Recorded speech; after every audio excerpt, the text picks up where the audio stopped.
Hey everybody, Austin Mech again. Today we're going to be taking a casual look at Dragon Force for the Sega Saturn. Oh, Dragon Force. This is one of those fairly expensive Saturn games that, well, it's fairly expensive. A lot of the RPGs on the Sega Saturn are, well, relatively pricey, as many of you guys know. A lot of them are going to cost you in the $60 to $100 range. Plus, for some are going to cost you a lot more than that.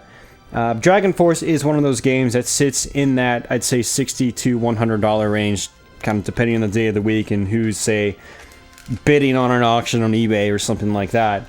And, you know, I see a lot of people lumping this game into the RPG genre, and they label it as one of the Saturn's RPGs, but in reality, it's actually more of a strategy war game than a role-playing game. Now, there are role-playing elements in this game, and I'm actually going to demonstrate them as I explain the game to you, but it's actually not a straight RPG. It's more of a strategy and war game. Your goal is to pretty much take over the entire world through pretty much automated battles that you really don't have much control over. And I know that might not make a whole lot of sense right now, but what I'll do is load up a game and sort of kind of explain how this works and, you know, try to give you a good idea of what Dragon Force is all about.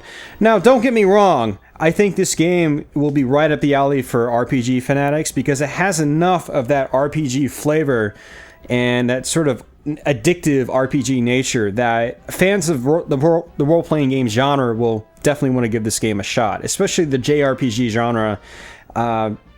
Ones that, you know, focus heavily around, you know, hand-drawn characters, anime, things like that. This game will probably still be right up your alley.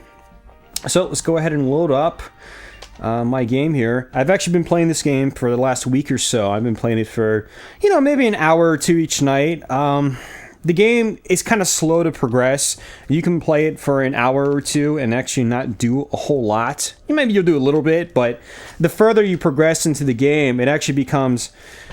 progress actually slows down because you start getting into way more battles than you were before. And, well, I'm kind of getting ahead of myself. So let me stop and let me try to explain Dragon Force in a nutshell. Just a heads up, guys, this video is probably going to be a little bit longer than my regular sort of casual reviews because I really want to explain this game and kind of give you a really good idea of what's going on here. So, Dragon Force is really cut up into two different sections. You basically have this section here, which is sort of your military affairs section of the game. And then you have the actual world map / warring / battle section. And the game is essentially divided into two. You have this section, then you have the battle section, the map section, etc. It's 50-50 pretty much. And what happens is, in this section, you can do a whole lot of things here. And, you know, I'm going to sort of not really explain them at all right now. What I'm going to do is actually kind of go into the actual game itself. And then once we roll back here, once you kind of see... or have seen what the main map battle screen is like and the whole warring feature and the strategy part is like, I think you'll have a better idea of what all this is for in here. This game is it was a little daunting at first to figure out what everything did, but it actually wasn't that hard to pick up on. After about an hour's worth of playing, I was like, oh, that's what this does. Oh, that's what that does. It's, you know, it's not hard to figure out, even without a manual. I never had to look in my manual once when I played this game.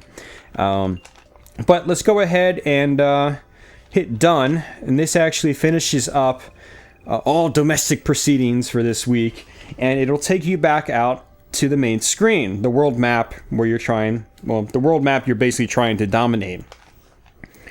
So it's going to load up, get us right back to the world map, and here we are on the world map of the game. Now let me pause it. One feature, if you've never played this game, is you can actually pause on the world map, and it basically stops everything in its tracks. And trust me, this is extremely useful, especially if you've never played this game and you're a little bit slow to pick up on it.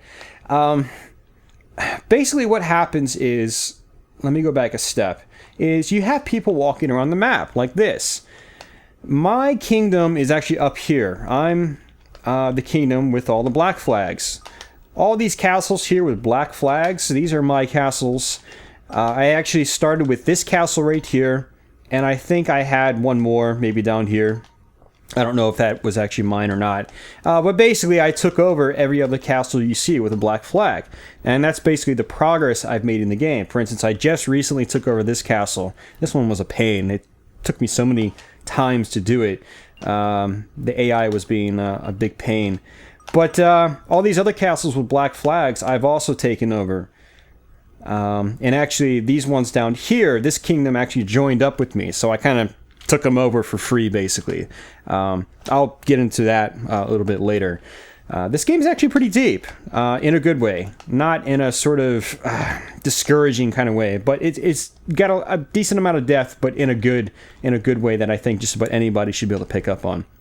So, going back to what I mean by hitting the pause button is good, and I'm really glad they have that function here, is you can kind of just stop, take a breather, analyze the situation, figure out what's going on, and yeah.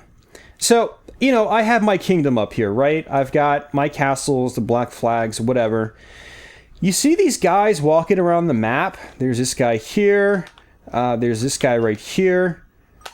You know, those people walking all over the place. And then, if you click on a castle, any other castle, you can see what generals are there.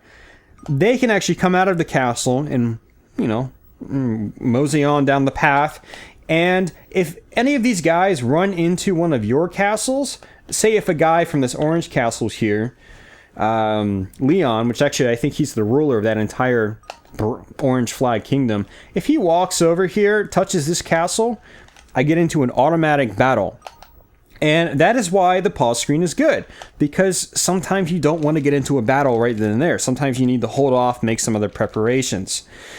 Let me go ahead and attack someone so you can kind of see what's going on before I start to explain the game further. So let me take like Leon here. He's just got these 3 generals. Maybe it's a good time to try to take him over, because I've actually been working towards taking over the orange guys. Oh, actually, I think I was going to take over this one first. Well, actually, they have a lot more people. Oh hell, well this will be good to sort of explain the game, provided I've got, I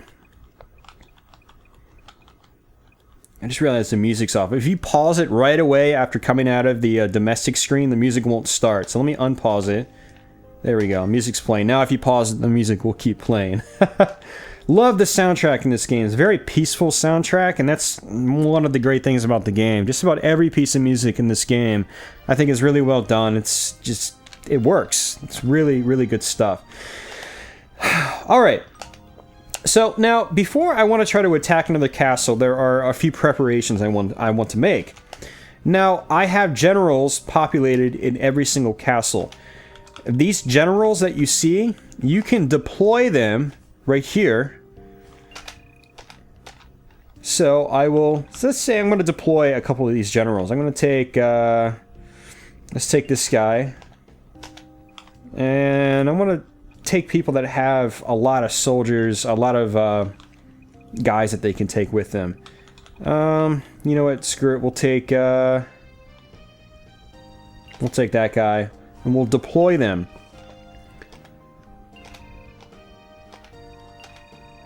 So basically, any castle I click on, I can take the generals and send them off to another direction on the world map.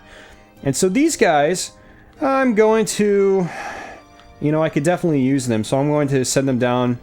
Actually, I'm going to send them down to this castle right here. But since I have the game paused, they're not going to go anywhere, which is good. When you have the game paused, you can basically prep what you want to do and then unpause it and then just let them go their way. Generally, what I like to do is, well, let me go back another step. You have these generals in each castle, right? Now, they have independent armies under them. Each general has their own army. For instance, this guy, Kid, I've got him built up to where he has 70 soldiers under his command. Now, the main ruler of the whole place, which is Junon here, it's basically the main character for this, blah, blah, blah, whatever you call it, she only has 16 harpies. Now she can actually go up to 100. I've built her up to where she can equip 100 harpies, or command 100 harpies underneath her. Now the thing is, she's only got 16. Well, you're probably saying to yourself, well, what happened to the other 84 harpies? Well, basically what happened is they got killed in battle. So what happens is you get into these battles, armies duel it out with each other, armies die, and then when the battle's over, you have to replenish you have to replenish your army, essentially. And that is handled with the castle itself. Now, the castle itself can hold a certain amount of people. If you look on the stats screen right there, this castle, Topaz Castle, can hold 290 men. Now, on the left-hand side, it only says 10. That's how many men are actually in the castle, not counting the generals. These are basically recruitable men. And as time progresses in the game, when you're not paused anyway, that number will go up, and it'll sort of replenish itself. And as it replenishes, you can use that to, we'll say, Junon only has 16 harpies. If I go to recruit right now, I'll use that 10 men to boost the 16 up to 26. So now Junon has 26 harpies underneath her. And the goal is to basically kind of get everybody maxed out. Like, this guy can get 100 soldiers under him. But because of the last battle, he got mostly destroyed. He's down to 1 soldier left. Well, he still won, because he still has a soldier. But, you know, I need 99 more to max out his soldier count. So basically, if you look at the top there, it says reserves. 0 men out of 290 max. 290 is how many the castle can hold. And 0 is, well, that basically tells me how many are actually there right now. So once I unpause the game, the number will go up. Every few seconds, one of the men is added to the castle, and it just keeps going up on its own until you use them. Now in this situation, these guys here, these are some of my best soldiers in the game. For one, a lot of these guys can carry up to 100, which is the max underneath them. This guy can carry up to 100. Yeah, I've got him maxed out on 100 soldiers right now. And he's been one of my main guys I've put out in the front lines because he asks to. And that's actually something else I'm going to get into the game on the second half. This is going to be a long video, guys. I told you. Lots to explain here. This is actually a new guy I just recruited. But this guy, he can go up to 70 soldiers. He's only level 2, but a lot of times that doesn't really matter. The level is really only important when your generals get into a one-on-one battle. And I'll explain that once that actually happens. But so a lot of these guys I have here, this guy can do 100 soldiers. When you start out the game, your guys can usually only do 10 or 20 soldiers at a time. So when you've gotten them up to 100, that, you know, you spent time battling with them and you've leveled them up and you've enabled them to be able to do that. So all these guys I have in this castle are pretty good for the most part, except from this guy. I haven't really done much with him. But ideally, I like to use them to take over other castles because it's a little more reliable. It's not as much of a shot in the dark. But problem is, I only have 0 men in this castle, and I need to be able to replenish their soldiers. So what you can sometimes do is actually deploy them, take them to another castle, replenish, and then send them back to the castle you want. Now that takes a little bit of time, but nah. I could send them to this castle, but they only have 30 men. And then these generals, this guy has no troops, so what I'm gonna do is just use those 30 men to recruit this guy's 10 soldiers, or samurai. He's got samurai. There's actually a bunch of different classes in this game, and that adds a whole extra layer of depth when it comes to the battles themselves. Because there's a sort of a rock, paper, scissors element going on here. Like, soldiers will completely dominate, like mages, things like that. And mages will completely dominate samurai, which isn't actually true, but I'm just giving an example. And that's kind of how the game works, this whole big rock, paper, scissors thing. And it works really well. So, alright, let me bounce around, see what else I've got here. Who's here? Oops. Okay, these guys are already maxed out. There's three generals there. These castles I don't really care about too much. Although, hey, well, I've got... Okay, yeah, she's one of the leaders, or was the leader of this area over here. And this guy, I'm going to actually send this guy out because he's got 50 cavalry. So I'm going to send him out, and I'm going to actually just leave the rest because... Oops. Okay, where do I want to send him? I definitely want to send him over here somewhere, so I'm going to put him over to this castle. I'm going to try to get a lot of these guys over to sort of the same castle. And these guys I don't really care about. They're not very strong. They only have 30 soldiers max. So they're not all that useful for storming castles. Because a lot of these castles here, these guys will have, like this guy. He's got 100 mages. So why would I put 30 soldiers against 100 mages? It's guaranteed failure. It's suicide. So, you know, if I'm going to storm that castle, I'm going to storm that castle with 5 generals that have 500 of, you know, total. So like each general has 100 units. So it's like, I want to make sure that I take over that castle. I don't want there to be any, you know, I want to make sure I do it basically. So let's look at this castle here. I think there's actually more people down here. Yeah, more people down here. There's 64 men in this castle. Unfortunately, this is a small castle, so it can only go up to 70 max. So it's not that great for replenishing. But I'll replenish that guy's stuff. I think I just got him to join my side too as well. And these guys, they haven't been leveled up that much, but there's a couple good guys here. So what I'm going to do is deploy a couple of these guys. I'm going to deploy this dude, because he's actually got 60, which is useful. I want between 50 and 60 at a minimum now. Well, 30 and 40 can get by depending on the battle. But 50 and 60 is ideal. So I'm going to send these guys, and I'm going to leave the rest of these guys here in case they happen to get stormed by someone else, because that would leave them with 5 generals to protect the castle. So deploy these guys. And of course, I'm going to send these guys up here. Send them to that castle. And hope they don't... Yeah, they should be fine. And that's basically it. So what I'm going to do now, guys, is basically unpause it. And what will happen is you will see everybody start, you know, walking around, doing their thing. And let me just make sure what I've got up here again. Yeah. Alright, so unpausing it. Now, in the top right-hand corner of the screen, there's an hourglass that is constantly ticking down. And now the hourglass itself, I think it probably lasts about... It's probably about 5 minutes in real time. But once it gets down to 0... Well, let me pause it real quick. Once it gets down to 0, it takes you back to the domestic affairs screen. Now, I'm pausing it because I want to show you this guy right here. Just this one guy. I don't know why these guys are doing this right now. I've got... For the last few battles, it's been one lone guy storming a castle with 6 generals like this, and it's guaranteed failure for the AI that's coming in, but they're doing it anyway. But I'll take it. Free battles, free leveling up, and whatnot. So basically what you're going to see is me getting into a battle. It's going to automatically trigger the battle. It's going to say Topaz Castle has been attacked. And then we get to the pre-battle screen right here. And this is where your characters sort of talk to each other. It's very basic stuff, nothing too terribly in-depth. And then you can skip through that. And then you have a couple different options here.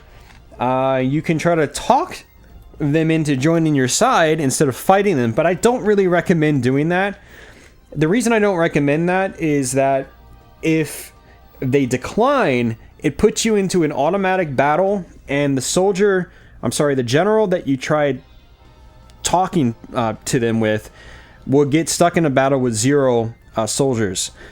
Basically, even though she's got 26 harpies, if I talk to the guy and he declines, I get stuck into a battle with 0 harpies, and so it's a really lopsided battle. That dude's got 30 monks. So 30 monks against me, it's... Each general has a life bar, which you're going to see, and once your life bar gets to 0, you're dead. or you're captured. Or in this case, Junon is the ruler, pretty much my entire kingdom. So if she dies, I think it's game over, and I have to reload my game, which you don't want to have happen. So we're not going to talk to them. We're not going to retreat either. Retreating is just stupid, especially when you have a castle.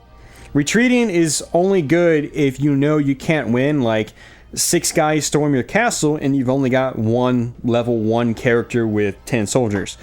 Then retreat and have them book it, and because, you know, it's not worth losing your generals if you don't have to. So we're going to go ahead and attack, and let's see what the info is. Oh, that's it. It's just the stat screen. I've never done that before. But all the times I've played this game, I've never done that before. Okay, so this guy's got 30 monks, and I'm going to take... I think the soldiers actually work pretty well against monks. So I'm going to do Scar. Unfortunately, Scar doesn't have much in the way of magic, but whatever. I'll talk about that later. So, deploy. Which general shall we send up to the front? We'll do Scar.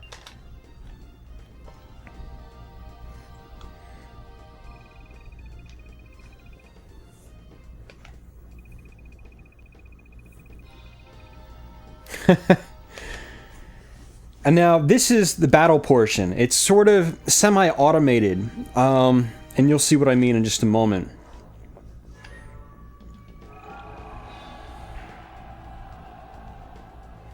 So now I've got my army here, and you have a couple of options that sort of pop up. You've got, well, a variety of different options.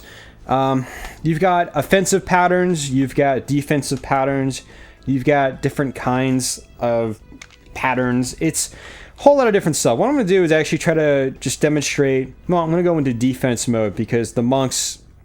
It's good to have the soldiers in defense mode for when the monks come. They seem to demolish the monks a lot faster. So I'm going to go to defense mode. Basically what's going to happen is my army is, for the most part, is going to stay right near me and in front of me.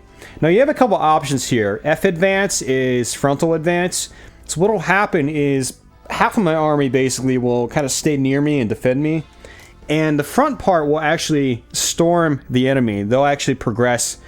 Actually, you know what? I'll do that. I'll do front advance just to demonstrate it. So now what's going to happen is you're going to see the front row of soldiers march on towards the enemy while the other guys kind of stay around and huddle around me. And we'll see what happens here. Oh, he just used some of his magic. Each general has a couple spells they can use. Some have more than others. And the goal is, again, to get the general's life on the other side of the playfield down to 0. And then you either kill them or you capture them. Typically, you capture them. And, you know, that guy got a head start. He got a chunk of life off of me, but I don't think it's going to matter. And I can do the same thing, basically what he did to me, except my spell is going to be a little bit different. And you can do that by pulling up your menu. And you can actually pull up your menu at any time you can change how your army is working. Melee mode basically means everyone starts to ignore your commands, and it's just an all-out free-for-all. You kind of do that at the end. Like right now, I'm going to do that because... Oh, he retreated, that rat bastard. They do that a lot. When they're overpowered, like it was 30-something soldiers against one lone soldier. They'll retreat and they'll just book it once you get back to the map screen. But basically, like I was explaining, the main goal is to get the other general's life down to 0. And then at that point, there he's running away real fast. Let me pause it again. When they run away, I'm sorry, when you get their life down to 0, you either kill them or you capture them. Typically, it's capture them. You only kill very specific enemies, and I'll try to explain that later as well. But yeah, so that was actually a successful battle, but it was going to be. That one guy with pretty much nothing came up to storm an entire castle. But while that happened, 43 men were replenished on this castle, so I'm going to recruit and sort of replenish some of these guys. So I'm going to actually try to replenish this guy. It's good to have a nice little balance of... like, you know, I'm limited on my resources right now, so I think it's better to have... a few guys with 30 to 40, maybe 50 soldiers, as opposed to 2 guys with 100 soldiers each. I like to sort of balance it out a little bit. So yeah, I've got these other guys walking around, and it looks like... Uh-oh, this guy's coming up to storm. Oh, that could be a bad battle. That guy's coming up to storm this castle. And, these guys are all... I don't know if they'd be able to actually handle themselves, so... Oh, jeez. See, that guy's kind of close. See, I could try to deploy someone else to that castle, but I don't think they're going to make it. I'm going to do this anyway.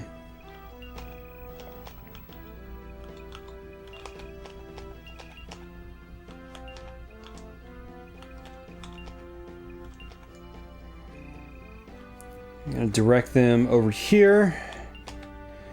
I'm going to unpause it. Yeah, these guys are coming up. They're going to storm this castle here. I don't think I'm really prepared for that. This might actually be a long battle, guys, so... Oh, man.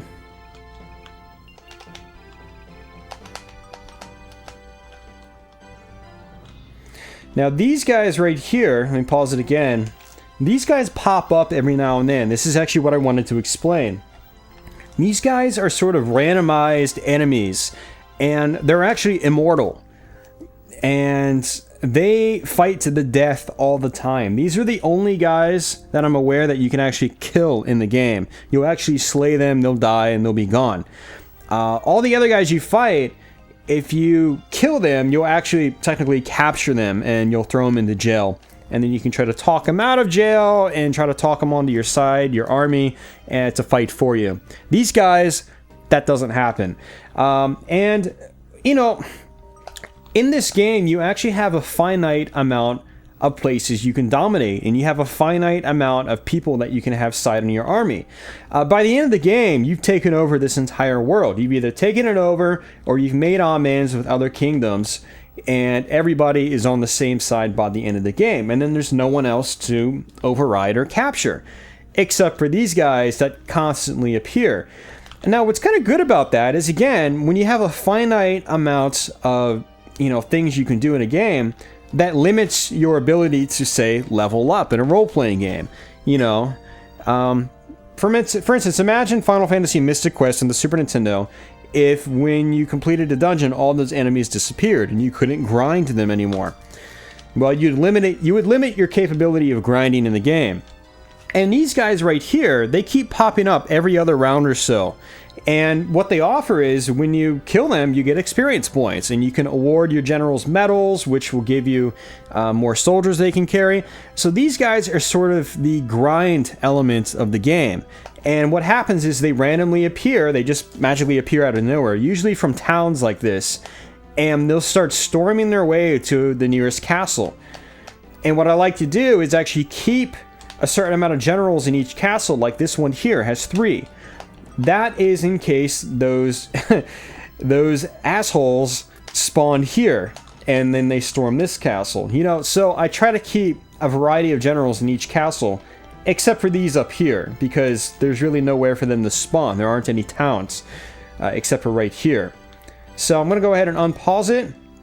And again, this guy is going to storm this castle. So guaranteed battle.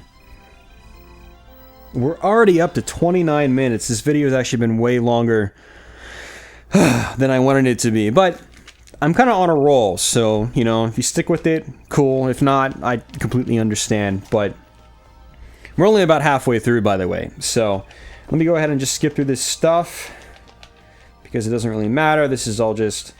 I had more generals, but I think they have more soldiers overall. So... I'm going to go ahead. Sometimes these guys will actually try to speak up to fight first. I'm going to go ahead and let him fight. Oh, geez, why did I do that? Ugh. That's why you don't do it. This dude's only got 10 soldiers. Oh, it's going to be 10 soldiers versus 40. This is a guaranteed loss for this guy. I'm probably going to lose him, and he's going to get captured.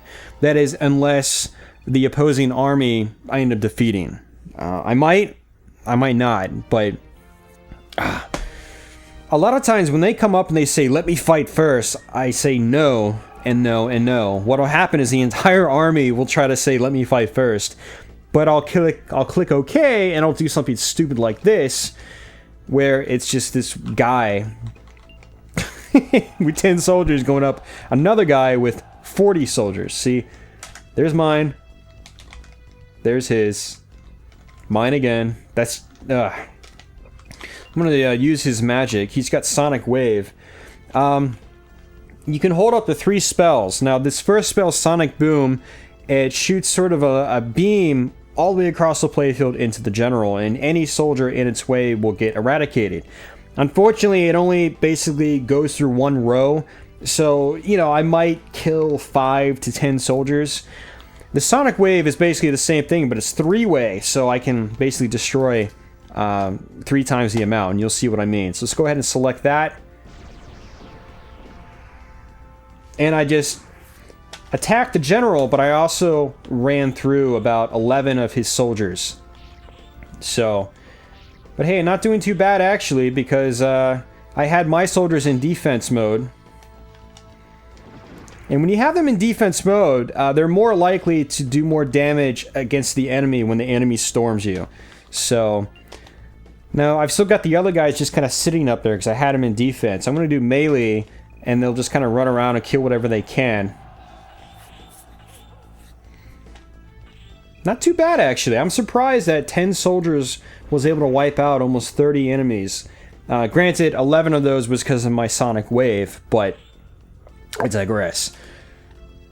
So now at this point, your soldier... Oh, I'm sorry, I keep saying soldiers, but your general will automatically attack the enemies. You have no control over that. And I'm going to go ahead and duel this guy. So they're going to try to duel, and this is sort of, I think, stat and random, like, dice, like, you know, the roll of the die. And I hope I can... One more hit. Oh, I got him! Wow, I won that battle. I was not expecting that. And generally, those guys will only fight you if you're kind of an even level. If you're not, a lot of times they'll run away, and you won't be able to fight them. And they'll either scurry away, or you'll get lucky and you'll capture them. But I was really surprised my guy won that. So his HP is really low. He has no soldiers. I'm basically going to set this guy out. So let's pick someone else. We've got this chick. She's got 30 mages. No, that might not be bad. Samurai, monk, mage, archer. Oh man, that's not a whole lot. These guys don't have... They only have 20 each. But so I'm going to do actually mages. So what I'm going to do is actually put her in defense mode, and that'll lead the mages sort of sitting back. And what's cool about mages, as well as archers in this game, is they have projectiles. Whereas all the other enemies, or soldiers, I'm sorry, in the game, are hand-to-hand based, the mages and archers, you can just let them sit back and they'll shoot all the way across the screen. It's not totally reliable because a lot of their projectiles don't actually make it all the way across the screen. That's just how the game works. But other times, you know, they do, and they'll actually sort of, you know, pick at the enemy as they're, you know, moving towards you. So let's go ahead and, oh, I don't know. See, they're shooting all the way across the screen. And what I like to do is bring up my specials as quickly as I can. Enemy army, summon wyvern. That might be good. Oh, that was bad. That was not what I wanted. I wanted the one that actually went in the middle of the playfield and wiped out enemies. So I'm going to do melee, get them all wrapping around these soldiers that are left.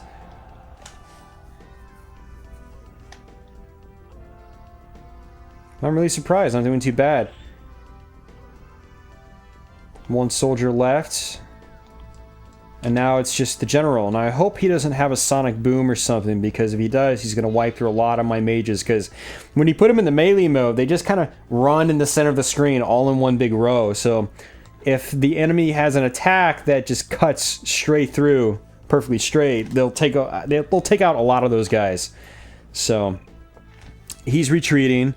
Now, when they retreat like that, if their life is in the red, I think this is how it works. If their life is in the red, oftentimes you'll capture them. I think there's a much greater chance of you capturing them trying to run away if their life is in the red. If their life is in the blue, I'm pretty sure it's a guaranteed getaway. Once this whole battle is finished, they'll just book it, and you'll see them running in the other direction. Okay, so that was, I did better there than I thought I would. So we got mage, samurai, monk. I think the monks are actually pretty good against the mages. I think one monk can take out a lot of mages. And this was cool about this game. You got the rock, paper, scissors effect. You know, if you have one really good guy against a larger army of something he's just really good against, you know, that one guy can take out 10, 20 soldiers, you know. That's how this game works, and it's really fun. Okay, so what I'm going to try to do is actually put these guys into a special formation. And... no, it's not special. Is it offense? It's in a raid. Damn, no, it's not these guys. It must have been another form, or another general. You can have some of these guys actually kind of move along the tops and bottom of the screen, and they'll kind of sneak their way around and attack from behind, sort of like a sneak attack. But this actually might be bad. I'm gonna do disperse. Let's see what that does. I never used this one. Yeah. Oh, that's it. That's exactly what I'm talking about. So what's gonna happen is these guys are going to just kind of mosey their way across the screen, and then once they get close by, so we'll advance them. Now they're gonna keep going, but on the sides of the screen, they're not getting hit by the fireballs. And once they get close, they're gonna all storm into the enemy. But let me use a spell. Holy Shield, enemy commander. Oh. I'm gonna save the Holy Shield actually, because I might need that in case they storm the enemies at me. I'm gonna use the flame cannon first though. That'll do some damage at least. So now the monks have moved in. Oh, he's using a spell that attacks them up close. Oh, he's basically wiping out. Oh, jeez. See, I'm going to use that same spell once they all attack me. They're going to gang up on me. Alright, so that tactic actually didn't work out very well, unfortunately. I was expecting it to work out better, but those monks were getting just... getting their asses kicked by those mages. I'm gonna wait for some of these guys to come in. I hope they don't hurt this guy too much. But this guy's at low level, so his defense is lower, you know, things like that. Okay, get him close in, get him close in. Make sure he doesn't get killed. Okay, now I'm gonna use my spell, Holy Shield, which is gonna knock out a lot of these guys. Yeah. Look at all those guys. Go away. Oh, I knocked out all of them with that one spell. Unfortunately, this guy's pretty much gonna die, so... retreating's not gonna do any good, because he's gonna get captured. Like, that's tested.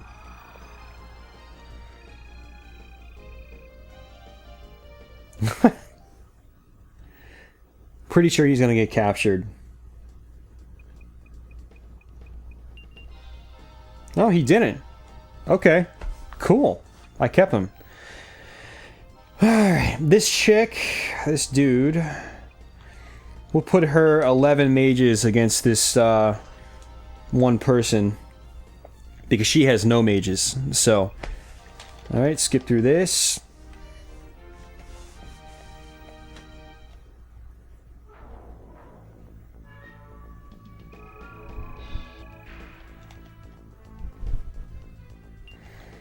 And what I'm going to do is just melee them. Which means they'll just storm the enemy, and they'll do so kind of in a straight-ish line. Which will be good for the mages trying to actually hit the other general with their fireballs. Now, unfortunately, I don't have any magic left. I don't have any magic points left anyway. When your power bar at the bottom of the screen is flashing, that means that your magic's ready to go. Unfortunately, I have no magic points, so I can't actually use my magic. But same goes for the opposing general. No spell in this game, as far as I'm aware, uses only one magic point. So when they get down to 1, they're basically at 0. They can't do anything. There's nothing they can use. So this guy's got 40 cavalry. I don't think it really matters at this point, but I'm going to put, we'll try the archers against the cavalry. I don't think I've done that before. We'll see how that works. And I'll put them in a defense formation, because the cavalry, he's going to send them straight at me. So...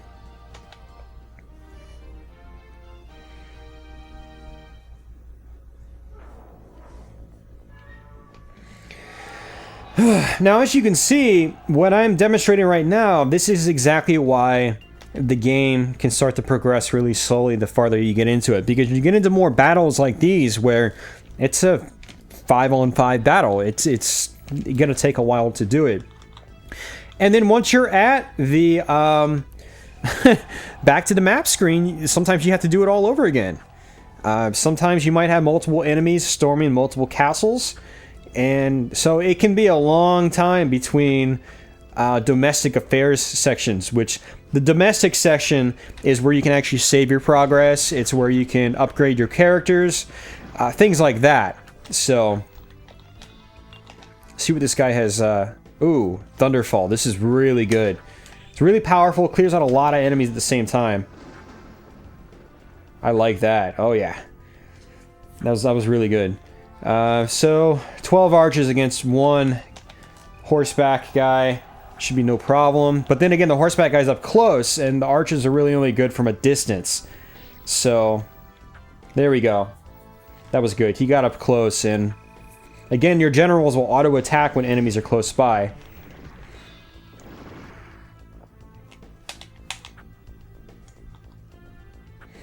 What's funny about archers, if I didn't put them in the melee mode, I could have just sat them still, and they would continue attacking the general from all the way across the screen. But, you know, once their life gets down, the general's probably going to run, or time's going to run out, because the archers, they're not very powerful.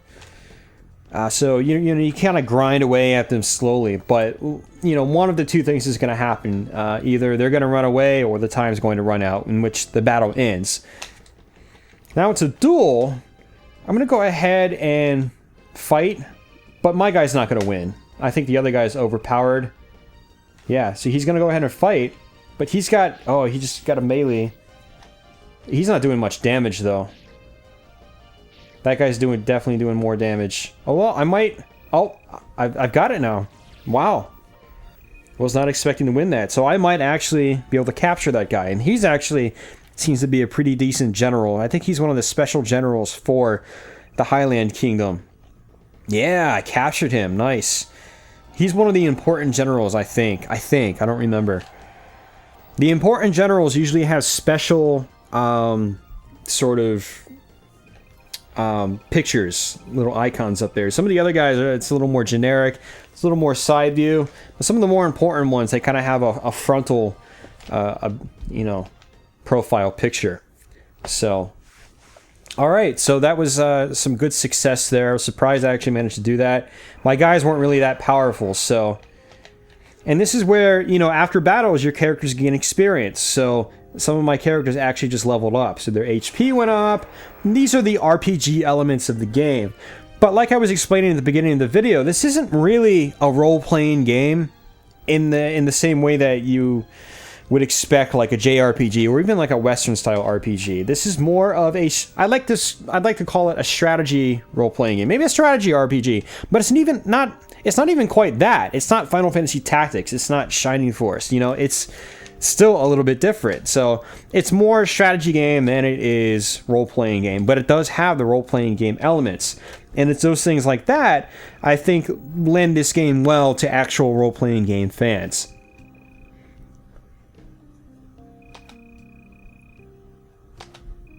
Oh, cool. So there they go. They're booking it. And we've got 60 men in the castle, so I'm definitely going to try to replenish some of these guys. She seemed to do pretty well. And then...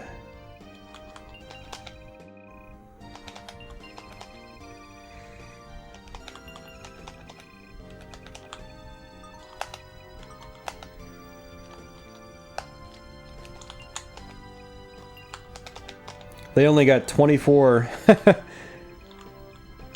soldiers in that time period, so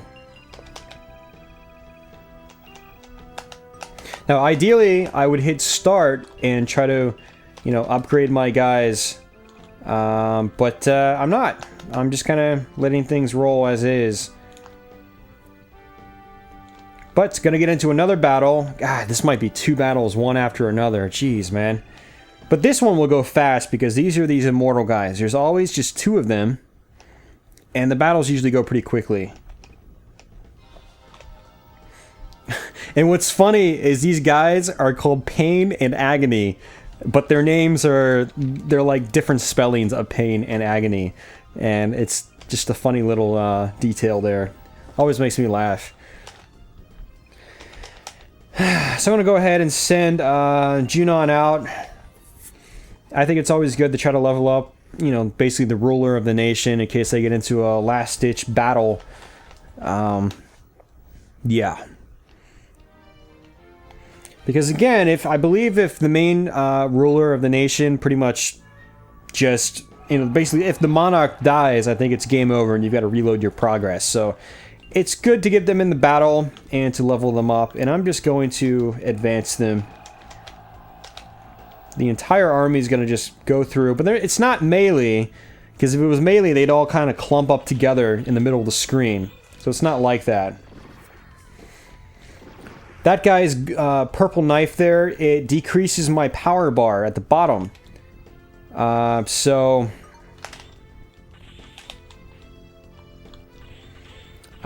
When your power bar is not maxed out, you can't use any magic. So he just did it again. So he's basically limiting my ability to actually use magic. And what I'm going to do is actually let my general get hurt, because my harpies are over there dominating this guy. And these are guys you can actually kill. They're good for grinding, getting experience points and whatnot. So, and I might even just do the exact same thing with the next guy. That guy even had 5 soldiers left over. So it's basically going to be the exact same thing again. So I'm going to use Junon one more time, try to level her up a little bit, get some extra experience points. Even though I could be using the other guys, but as you can see, or as you saw, there's going to be another battle coming up. So I kind of want to save those other guys as well. So I'll just use one general to take these guys out. And I'm going to do the exact same thing. I'm just going to push the entire army forward. Like so. And he's going to do basically the exact same thing. He's going to throw his golden dagger, which is going to downgrade my power, so I'm not going to be able to use any spells. Unless I beat him to the punch, like so. And let me use the Meteor Storm. Should take out some of his soldiers, at least. And this is another thing that makes it kind of RPG related. It's got cool looking spells. I mean, any good RPG has cool looking spells. I mean, that's just, you know, people say RPGs are all about the story and the emotions and whatnot, but secretly in the back of their mind, it's also partially about the badass looking spells. So this game definitely has that as well. It's got some pretty cool spells, some pretty cool effects. And the guy's going down as of now. Destroyed him. That was fast.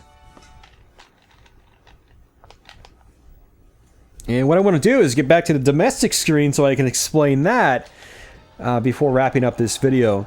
Now this video is actually a lot longer than I expected it to be. I didn't expect an hour-long video. I was actually expecting about a half an hour long tops, but you know, I'm a little bit farther into the game, so it's a little bit harder to explain everything in a concise, timely manner. So, yeah, Junon leveled up.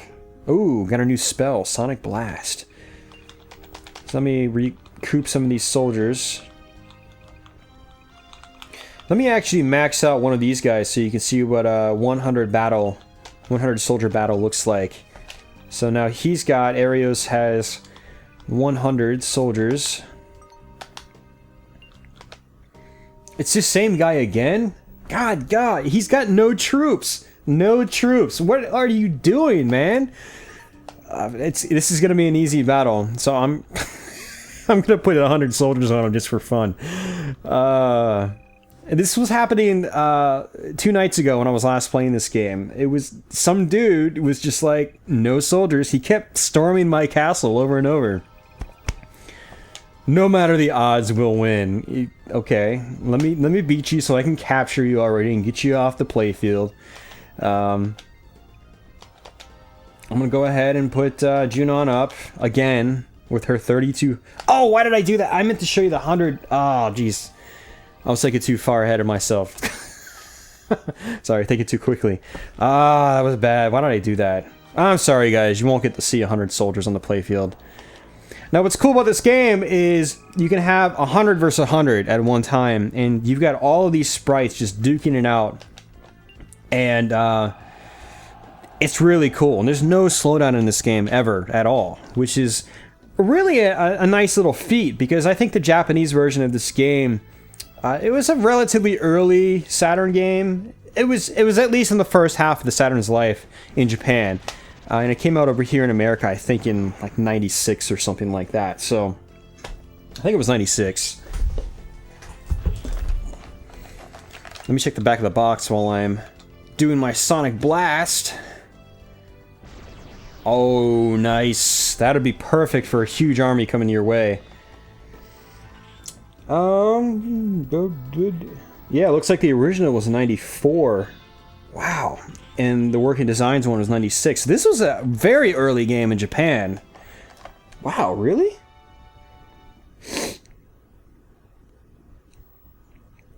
Actually, no, I think this might have been 90. This actually might have been 96 in Japan as well. I mean, that still wasn't that long after the system was out. Maybe a year and a half to 2 years tops.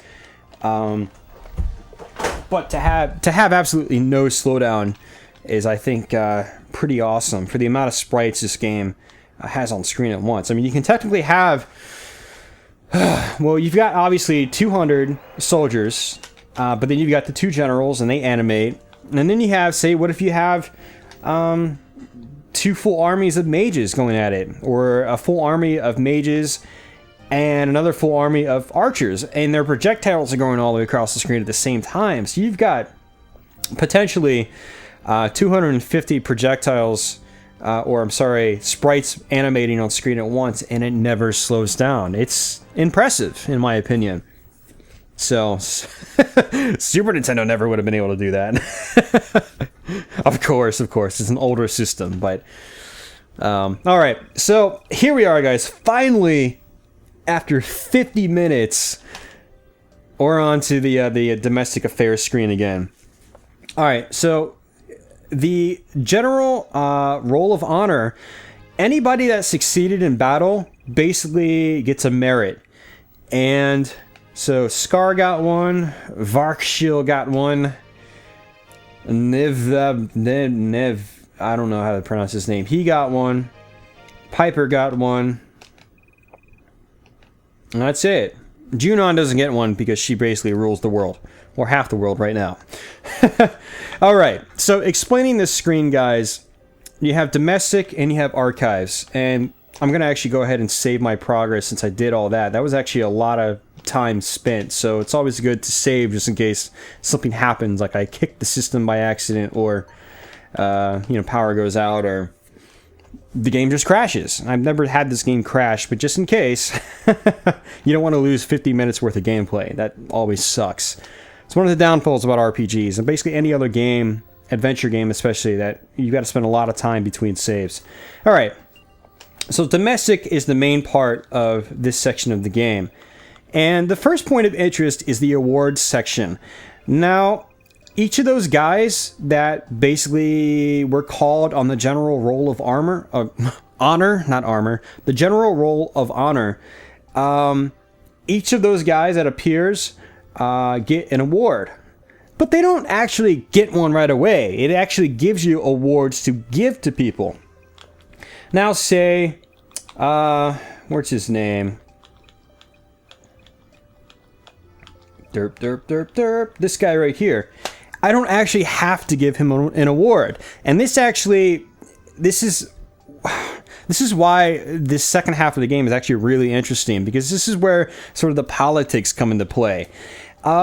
If you don't award your soldiers, they'll actually start to get angry, and they'll eventually leave your army. So what you want to do, theoretically, is award them. So he got into a battle, he won. Present the decorations. I'm going to go ahead and give him an award. Now, he says, nice, that's cool. He's feeling pretty good about it. But hey, the amount of soldiers he can carry is up by 10 now. So he's got 2 medals on soldiers. Each medal is worth 10 soldiers. So he can carry in battle 20 soldiers now. And that is also the other point of the awards. The awards build your armies. They kind of like level up your armies and the amount of soldiers you can have underneath each general. Now, he only fought 1 battle, so I only want to give him 1 award, even though I have 4 left I can give. Now, you can sort of disperse multiple awards. Yeah, you can actually disperse the awards any way you want. You can give 1 guy all 5 awards, but the thing is, you'll actually kind of tick off the other generals that actually fought for you, and you'll risk them leaving you, which is bad, especially if your general's if you've leveled them up to like 60 or 70 soldiers. You don't want to piss that guy off. You want him to stay in your army because you'll have a better chance of taking over other castles.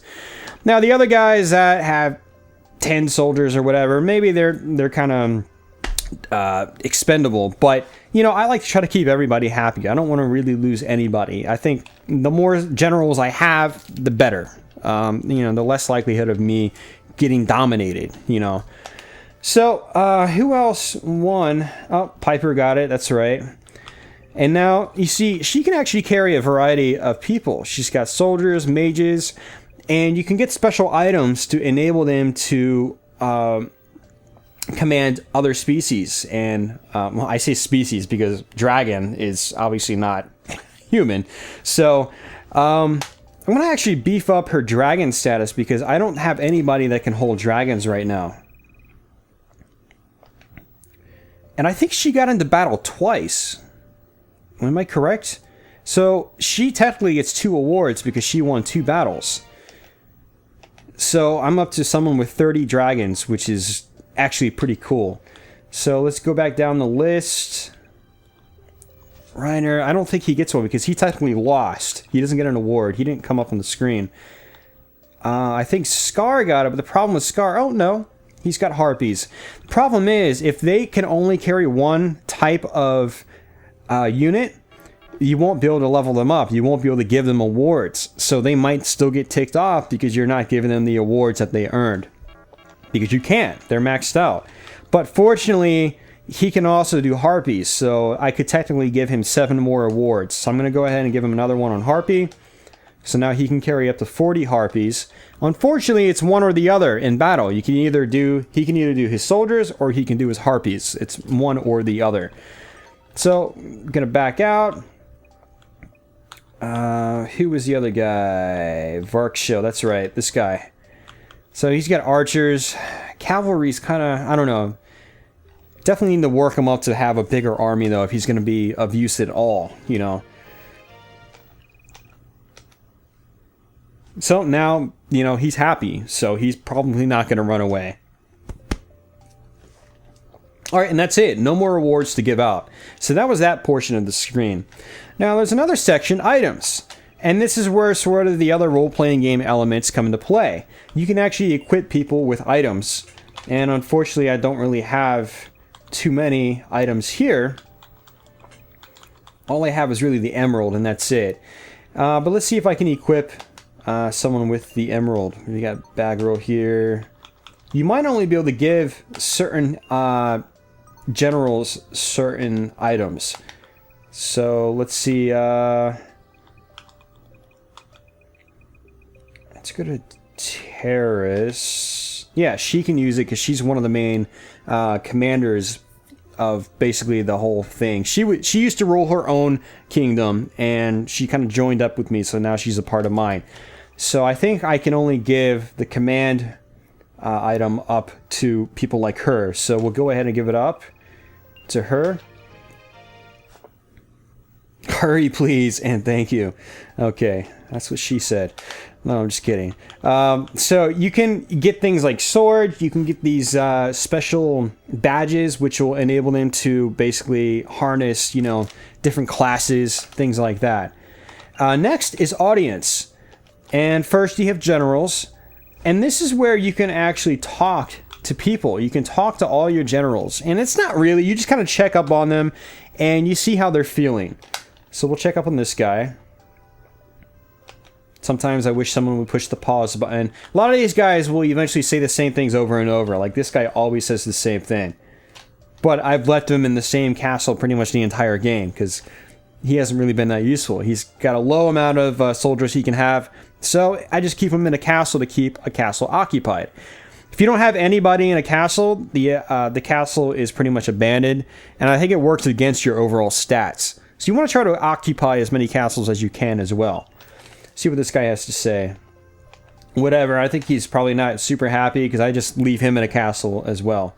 But let's check this guy. My wish is to unite the continent as soon as possible. So he's doing pretty happy, he's pretty positive. Scar here, things seem to be going well, I don't see any problems. See, that's good. In the beginning of the game, I wasn't giving him awards when I should have been. And I was keeping him from battle. He actually likes to battle. He says, put me at the front line all the time. I'll be happy there. And if you put him at the front line, you keep him fighting, well, he gives you positive responses. If you don't, he says, hey, you better change something, otherwise I'm leaving. It's like, and it'll actually play more depressing, sad music when that happens. So I've kept him happy, though. I've given him awards, and I've kept him fighting. And through that, I've also built a really good general. He can house almost 100 soldiers, and he's a high level now. He's one of my highest level generals there is. So if he gets into a one-on-one, he's going to do some damage. So, but that's that section. But there's also a captive section. Now on this, these are all the people I've captured. Wow, that's a lot of them, actually. And you can actually talk to them and see if they want to join you. I don't think she's going to join. Will you serve under my command? Nope. I positively do not want it. I'll try this person. I don't think she will either. Will you serve under my command? Nope. You couldn't command someone as powerful as I. Santana. Will you serve under my command? Nope. Sorry, but I must excuse myself from this. They're playing hard. This guy might join up. Yep. Alright. Maybe it's better to be on your side. So, I just got another general. Unfortunately, he's probably not the most useful. I don't think he had a very big army. He said, but you better not neglect me or I'm leaving. So basically, he's the kind of character where you want to put him on the front lines. Or give him awards. This guy's not going to join up either. All these guys, I think they were from the Topaz Kingdom. They're all kind of special characters. Whereas some of these guys are generic. Nope.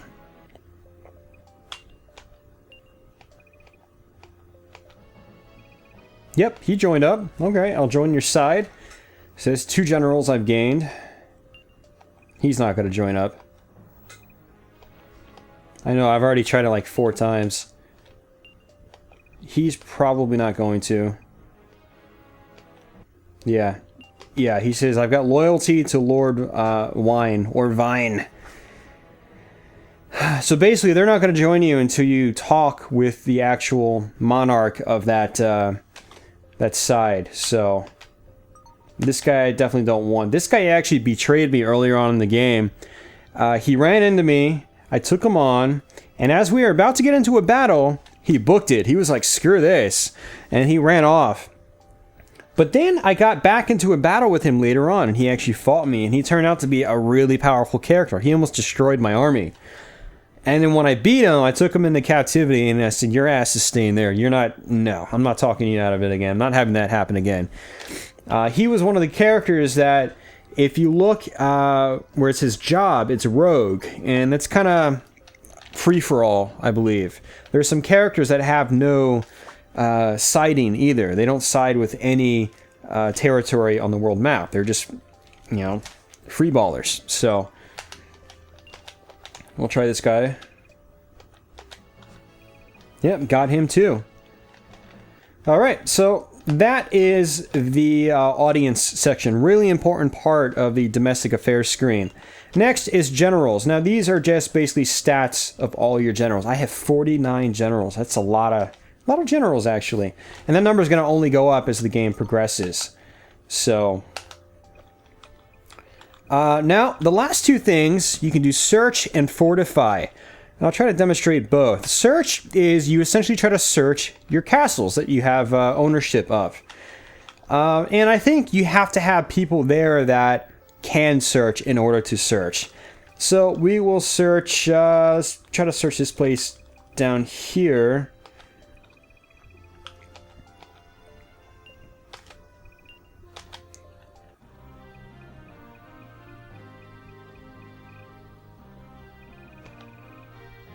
Nice, Dragon Crest, very good. You get items like this. The Dragon Crest, if you give it to someone, they can then command dragons for the rest of the game. And that's how that one character, Piper, got dragons under her belt, is I gave her a Dragon Crest. And then I leveled her up once or twice on it. So now she can do 30 dragons under her belt. So, we'll go ahead and... what I want to do is actually, I don't really want to search that much. I want to try to fortify. Because what I think what happens is when you fortify your castles, they can start holding more men. And right now, I'm kind of in a drought in terms of men down at this part of the map. You know, I get into a battle, but I only have like 25 men left to recoup. But I need hundreds of them in order to recoup my full army. So we'll go ahead and try to fortify everything. Because I think that's the most important part right now. Got it. It's a castle leveled up.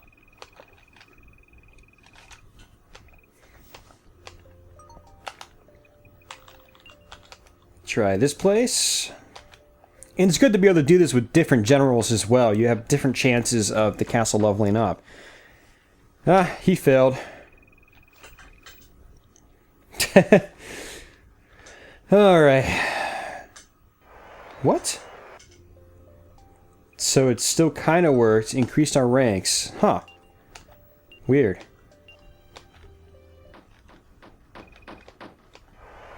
No, it worked. So that castle leveled up. Very cool.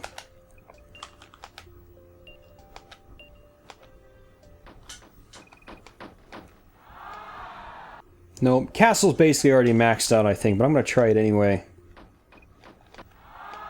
Yeah, it's not going to level up, but, you know, what the hell, why not? Hey, yeah, it worked. It can still level up. I think probably the higher the castle's levels get, it's probably harder for it to level up. The less likelihood of it actually leveling up when you try. Like Pale Moon, this probably isn't going to work, because this is already a pretty big castle. No, it worked. No, I'm getting lucky. Wow. 2 level ups.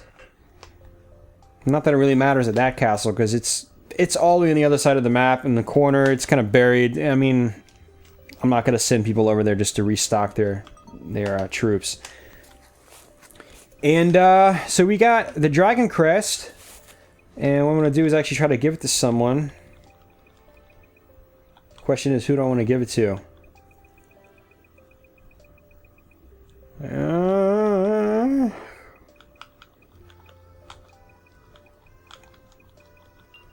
Let's give it to someone that has, well...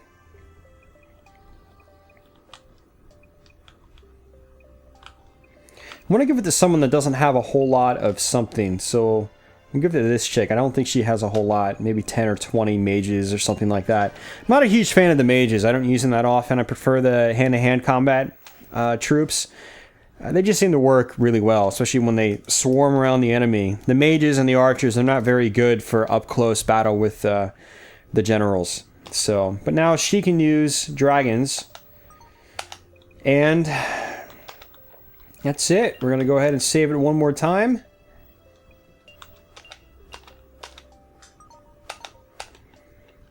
Just like so. And you can also just take a good look at your map.